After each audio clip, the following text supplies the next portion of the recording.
Livro Na Hora do Adeus, ditado por Luiz Sérgio a Irene Pacheco Machado.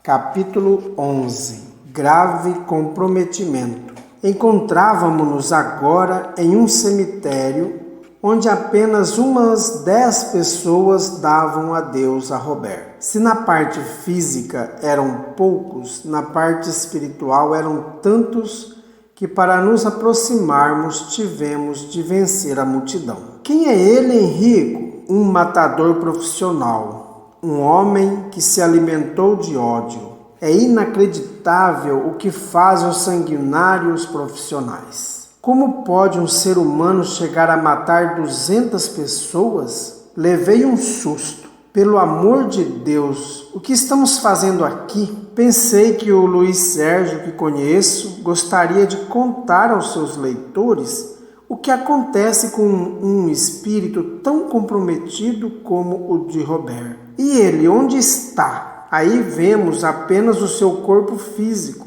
se assim podemos chamar um corpo deformado por várias perfurações à bala. Se você aguçar sua sensibilidade, vai encontrar o espírito de Roberto. Eu tudo fazia para vê-lo, mas a minha curiosidade não me permitia enxergá-lo, e quando o consegui, levei outro susto. Roberto apresentava um corpo físico forte, musculoso, com mais ou menos 1,80 m de altura. Ali, enleado ao seu físico, havia uma massa perispiritual disforme que rugia de ódio. Henrico, como pôde isso acontecer? Roberto perdeu a forma perispiritual. Então, o espírito retroage? Indagou Plácido. O espírito de Roberto jamais perecerá, pois Deus o criou uma chama eterna.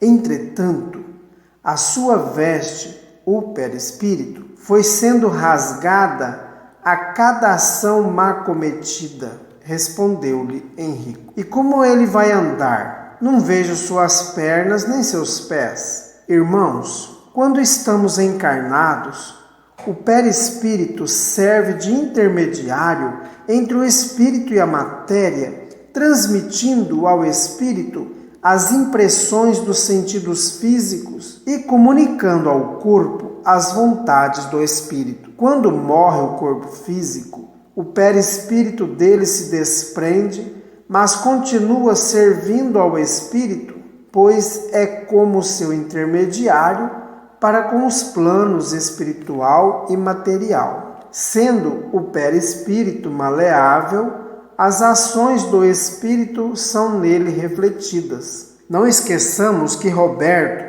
levou a morte física a mais de 200 pessoas. O seu perispírito, a cada má ação, foi violentado, chegando à condição que se encontra hoje, totalmente disforme. Para reencarnar, um laço fluídico, que é a expansão do perispírito, liga-se ao óvulo fecundado e vai dirigindo a formação do corpo físico. No caso de Roberto, a cada ato indigno, o seu perispírito foi deformando-se. Ao reencarnarmos, muitas vezes, voltamos com algumas lesões no perispírito que no corpo físico se refletirão como doença ou deformidade. À medida que vivemos a moralidade no corpo físico, vão sendo repercutidas no perispírito as nossas boas ações. Com Roberto, deu-se ao contrário. Ele só plasmou ódio no seu perispírito e hoje nem forma tem. Nós somos os arquitetos dos corpos físico e perispiritual. Deus criou o espírito imortal, mas se este não se tornar bom, terá de sofrer as consequências dos seus atos. Com a explicação de Henrico, podemos melhor divisar uma forma ovoide gosmenta lutando para voltar a ocupar o seu espaço junto ao corpo físico.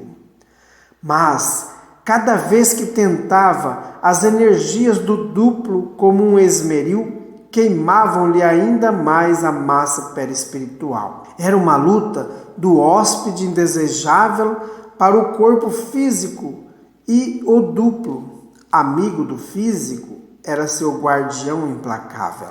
E o espírito doente, atordoado, pois nunca procurou Deus quando no corpo físico, agora não compreendia os fatos. Alguém fez uma oração, mas aquele homem que se orgulhava da sua coragem e tinha sede de sangue, trancafiado no túmulo da dor, nem sabia pedir socorro. Os fios que ligam os corpos embaraçados não tinham condição de se acomodar. O comprometimento de Roberto para com a lei de Deus era enorme. Deus cria sem cessar e Roberto matava os seus filhos. Aquele espírito tão mau que se orgulhava de tirar a vida dos seus semelhantes, ali jazia inerte, sem saber como libertar-se, agora que a laje do túmulo iria prendê-lo muito mais. Aproveitando o conhecimento de Henrico, indaguei. E os centros de força que ficam no perispírito, o que foi feito deles? Luiz, os centros de força têm a função de captar os fluidos espirituais. O fluido universal, absorvido sob a forma de fluido vital, circula por esses diversos centros de força, canalizando-o segundo o padrão vibratório de cada pessoa para as rodas energéticas que se encontram no duplo etérico e estas o distribuem para os órgãos que dão vitalidade ao corpo físico. Quando a nossa mente, por atos contrários à lei divina, prejudica essa harmonia, o perispírito sofre a agressão e vai se deformando porque a ação desequilibrante atinge os centros de força. No homem embrutecido, eles se desajustam, vivendo o corpo físico quase totalmente das reservas energéticas do duplo, os centros de força vão compensando um ou descarregando o outro, enquanto o espírito desequilibrado vai cometendo seus desatinos. Quando chega o desencarne, o perispírito está deformado, as chamadas pás dos centros de força apresentam-se tão danificadas que dificilmente podemos divisá-las. Deus é quem está castigando Roberto? Claro que não. Ele é que não aproveitou o tesouro da reencarnação e usou mal a sua mente, destruindo tudo o que Deus planejou para ele. O espírito de Roberto debatia-se como se estivesse sem ar. Podemos ajudá-lo? Perguntei a Henrico. Não. Para cuidar dos ovoides, há irmãos qualificados e também de alta elevação. Só esses espíritos têm condição de prestar ajuda a doentes como Roberto. E esses inúmeros espíritos que estão esperando por ele são as suas vítimas. Mas no dia em que Roberto puder sair de junto do corpo físico, eles nem o verão.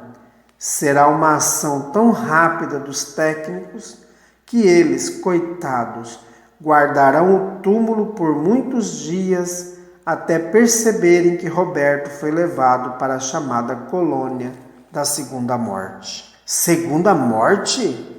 Explique-nos. Sim, Roberto foi assassinado e seu corpo material ficará na terra, voltará ao pó. Mas ele era tão escravo do corpo físico que quando for retirado, sentirá como se tivesse morrido outra vez e buscará desesperadamente o físico como se este fosse o seu dom.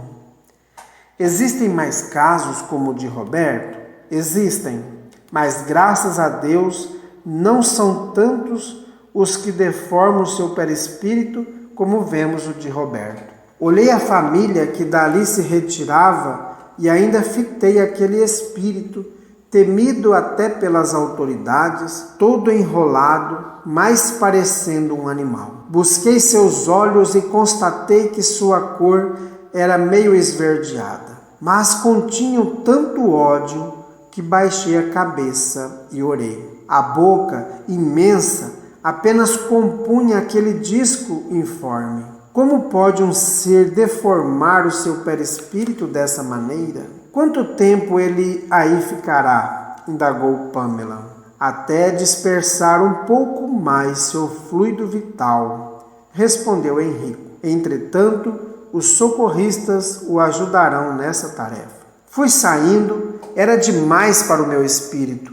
O movimento no plano físico era pequeno, mas na espiritualidade era imenso.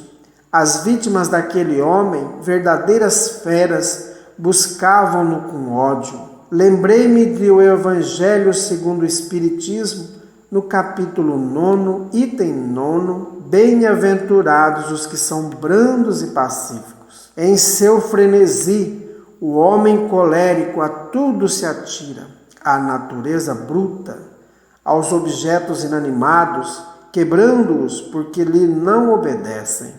Ah, se nesses momentos pudesse ele observar-se a sangue frio, ou teria medo de si próprio, ou bem ridículo se acharia. Se ele tivesse tentado praticar a caridade, sua vida seria outra.